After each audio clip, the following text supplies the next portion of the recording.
Hai, Assalamualaikum.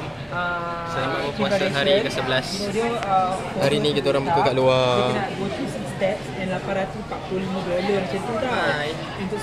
Untuk spend pagi-pagi saja. Kita orang buka dekat Oyo. Lepas tu aku Dekat New York. At least New York video. Foto apa ni? Vlog aku. Vlog ada orang baca ke? Tengoklah, video orang tengoklah.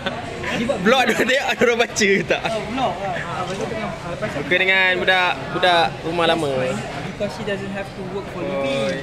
Lepas tu Wan marah aku. Oi dia. Yang kata Ham's not funny, she's a business woman. Can you see? Dia paling cantik. Izwan Malaysia. Oyo lah. Itu roommate lama masa intern dengan kerja. Sebelum kahwin rumah dengan diorang. Sekarang super dah kerja tempat sendiri. Ya, kenapa? Mak baby nak apa? Kenapa? What do you want? Budak-budak aku nak buat sendiri pun takut. Malu. Hai. Chat je lah. Masalahnya yang kita orang punya yang tengok pun dah budak juga. Tak apalah best. Ya, cakap. Lepas tu Mana cakap apa? Cakap apa? Kita nak layan kau lah. Ayo nak buat bilang kan macam Siapa kenal? tak ada mood seorang-seorang. Cepat nak cakap apa? Ni push. Puyuh tu dong sang. Dah la. Tu dong tu kena orang pakai baju tidur, pakai sweater, pakai tudung. Korang buat Ini tak? daily ke tak? Daily. Since Ramadan. Nah, cepat. Dia punya cabaran kononnya. Cepat nak cakap apa?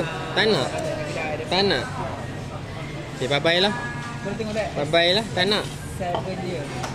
Okay, video soalan kita orang akan jawab besok. Hari ni macam kat luar, so sempat nak jawab semua soalan korang.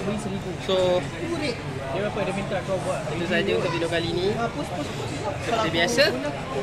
Jangan lupa like, jangan lupa subscribe. Jangan lupa follow Mr. and Mrs. Aiden. Hey, like this video if you thumbs up this video if you like, and jumpa lagi video esok. Bye bye. Bye bye. Bye bye. Bye bye.